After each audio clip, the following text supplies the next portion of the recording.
ಗೊತ್ತು ತಾನೆ. ನನ್ನ ಗಂಡನೇ ನಾನು ಮಾಡೋ ಅಡುಗೆ ತಿನ್ನಲ್ಲ ಅಂದ್ರೆ ನಾನು ಯಾಕೆ ಅಡುಗೆ ಮಾಡ್ಬೇಕು? ನಾನು ಮಾಡಲ್ಲ. ನೋಡು, ನಿನ್ ಬಾಯಲ್ಲಿ ಮಾಡಿದ ತಪ್ಪಿಗೆ ನಿನ್ ಕೈಗೆ ಶಿಕ್ಷೆ. ಈಗ ನೀನೇ ತಿಂಡಿ ಮಾಡು. ಮಾಡಕ್ ಬರೋಲ್ಲ ರೀ. ಮತ್ತೆ ನೀನು ಉಪವಾಸ ಹಂಗೆ ಸಾಯೋದಾ? ನಿಮಿಷ ಇರಿ.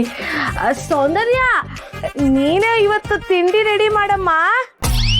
ನಾನು? ಹಾ.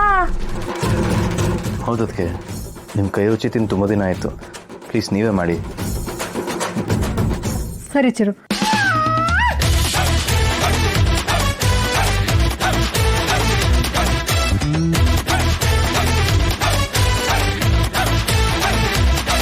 ನೀನು ಹೇಳ್ತಾ ಇದ್ದೆ ಅಂದಮೇಲೆ ನಿನ್ಗೋಸ್ಕರ ಮಾಡ್ತೀನಿ. ನಿಂಗೇನು ಇಷ್ಟ ಹೇಳು, ಮಾಡ್ಕೊಡ್ತೀನಿ. ಅಕ್ಕಿ ರೊಟ್ಟಿ ಅಂತ ಡಿಸೈಡ್ ಆಗಿದೆ. ಅದನ್ನೇ ಮಾಡಿ ಅದಕ್ಕೆ ಪ್ಲೀಸ್. ಸರಿ.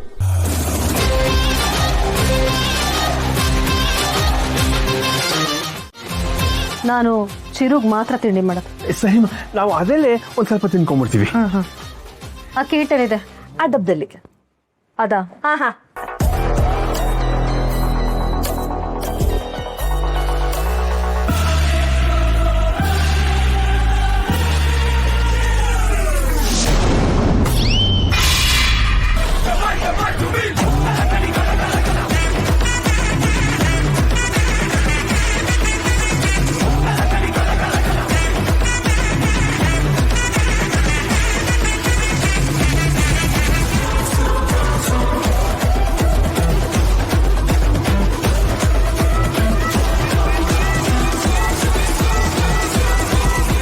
ದಿಶಾ ಆಗಿ ನಿಮ್ ಜೊತೆ ಮೊದ್ಲಿನ ತರ ಇರೋಣ ಅನ್ಕೊಂಡೆ. ಆದ್ರೆ ಯಾಕೋ ನಿಮ್ಮನ್ನ ಇನ್ನೂ ಸ್ವಲ್ಪ ಗೋಳಾಯ್ಕೋಬೇಕು ಅಂತ ಅನ್ಸ್ತು. ಅದಕ್ಕೆ ಈ ಆಟ. ಮಜಾ ಅಂತೂ ಬಂತಪ್ಪ.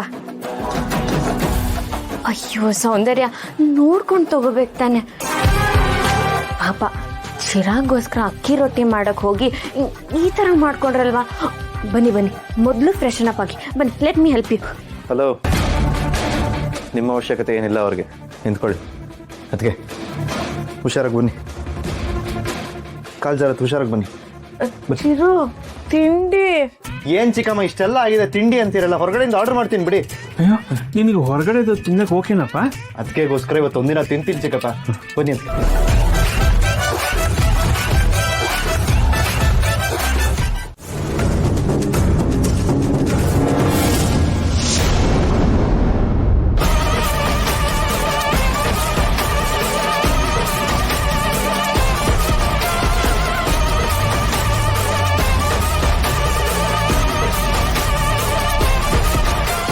ಏನ್ ಮಾಡ್ತಿದ್ಯಾ ಸಿಂಹ?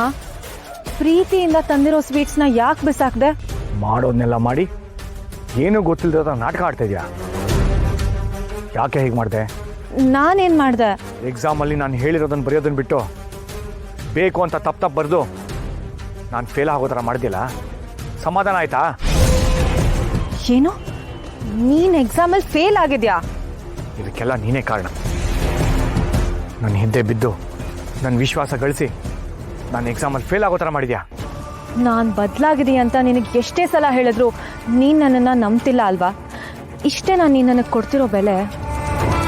ನರಸಿಂಹ, ಈಗ ಅದ್ರ ಬಗ್ಗೆ ಮಾತಾಡೋದು ಬೇಡ. ಈ ಸಮಸ್ಯೆಗೆ ಒಂದು ಪರಿಹಾರ ಇದೆ. ನಾನು ಹೇಳ್ದಂಗೆ ನೀನು ಮಾಡಿದ್ರೆ ಪಾಸ್ ಆಗ್ತೀಯಾ. ಏನೋ ಹೇಳ್ತದೆ ಮಂಚ. ನನ್ನ ಜೊತೆ ಬಾ, ಎಲ್ಲ ಗೊತ್ತಾಗುತ್ತೆ.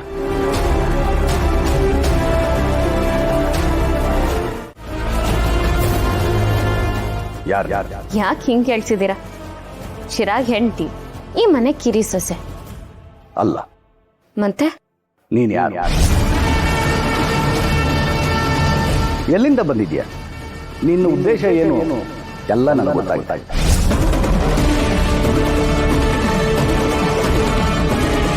ನೋಡಿದ್ಯಾ, ನನ್ನ ಮಾತು ಕೇಳಿದ ತಕ್ಷಣ ನಿನ್ಗೆ ಎಷ್ಟು ಶಾಕ್ ಆಯ್ತು. ಅದೇ ಥರ ನಿನ್ನ ಬಗ್ಗೆ ಯೋಚನೆ ಮಾಡ್ತಿದ್ರೆ ಪ್ರತಿದಿನ ನನಗೂ ಶಾಕ್ ಆಗ್ತಿದೆ. ಕಾರಣ? ನೀನು ಯಾರು, ಎಲ್ಲಿಂದ ಬಂದಿದ್ಯಾ, ನಿನ್ನ ಬ್ಯಾಕ್ಗ್ರೌಂಡ್ ಏನು ಅಂತ ತಿಳ್ಕೊಬೇಕಂತ ತುಂಬ ಪ್ರಯತ್ನ ಮಾಡ್ತಾ ಇದ್ದೀನಿ. ಅದಕ್ಕೆ ಈಗ ಬಂದು ನನ್ನ ಡೈರೆಕ್ಟರ್ ಕೇಳ್ತಿದ್ದೀರಾ? ಹೌದು. ತಪ್ಪೇನಿಲ್ಲ ಬಿಡಿ.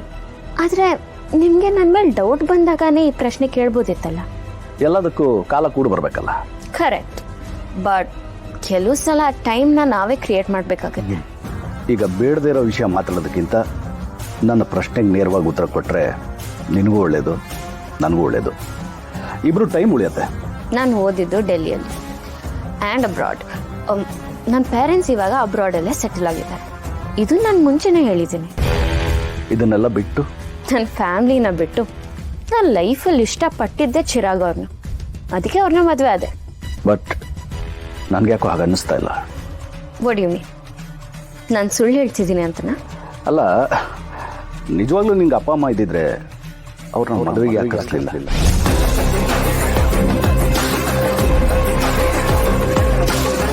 ಅವರೇನು ವಿಡಿಯೋ ಕಾಲಲ್ಲಿ ಮದುವೆ ಆಗ್ಬೇಕಾದ್ರೆ ಮಂತ್ರಾಕ್ಷತೆ ಆಗ್ತಾಯಿದ್ರಾ? ಅಲ್ಲ, ಇದ್ರ ಬಗ್ಗೆ ಸುಮಾರು ಸಲ ಹೇಳಿದ್ದೆ. ನನ್ನ ಚಿರಾಗ್ ಮದುವೆ ಸಡನ್ನಾಗಿ ಫಿಕ್ಸ್ ಆಗಿತ್ತು. ನಮ್ಮ ಪೇರೆಂಟ್ಸ್ ಫಾರಿನಲ್ಲಿ ಇರೋದ್ರಿಂದ ಬರೋಕ್ಕಾಗಲಿಲ್ಲ. ಅದನ್ನು ಯಾಕೆ ಪದೇ ಪದೇ ಪ್ರಶ್ನೆ ಮಾಡ್ತಿದ್ದೀರಾ? ಡೌಟ್ ಕ್ಲಿಯರ್ ಆಗಬೇಕಲ್ಲ, ಅದಕ್ಕೆ. ಅಂದರೆ ಏನು ನಿಮ್ಮ ಮಾತಿನ ಅರ್ಥ? ನಂಗೆ ಅಪ್ಪ ಅಮ್ಮ ಇಲ್ಲ, ನಾನು ಸುಳ್ಳು ಹೇಳ್ತಿದ್ದೀನಿ ಅಂತನಾ? ವಾಯ್ಸ್ ಯಾಕೆ ರೈಸ್ ಮಾಡ್ಕೊಳ್ತಾ ಇದೀಯಾ? ನಿನ್ನ ಬ್ಯಾಕ್ಗ್ರೌಂಡ್ ತಿಳ್ಕೋಬೇಕು ಅಷ್ಟೇ. ತಿಳ್ಕೊಬೇಕಾಗಿರೋರೇ ತಿಳ್ಕೊತಿಲ್ಲ ಅಂಥದ್ರಲ್ಲಿ ನೀವು ತಿಳ್ಕೊಂಡು ಏನು ಮಾಡ್ತೀರಾ? ಸುಮ್ಮನೆ ಮೂಡೆಲ್ಲ ಅಪ್ಸೆಟ್ ಮಾಡ್ಬಿಡಿ. ಛೇ,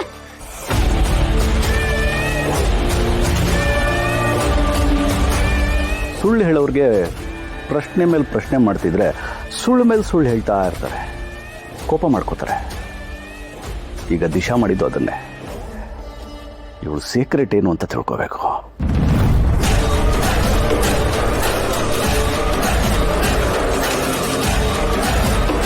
ನಾನು ನಿಜವಾಗ್ಲೂ ದಿಶಾ ಅಲ್ಲ ಅಂತ ಅವ್ರಿಗೆ ನನ್ನ ಮೇಲೆ ಡೌಟ್ ಬಂದಿದೆ ಅನ್ಸುತ್ತೆ. ಅದಕ್ಕೆ ಇಷ್ಟೊಂದೆಲ್ಲ ಪ್ರಶ್ನೆ ಕೇಳ್ತಿದ್ದಾರೆ. ಇನ್ಮೇಲಿಂದ ಇವ್ರ ಜೊತೆ ಹುಷಾರಾಗೇ ಇರಬೇಕು.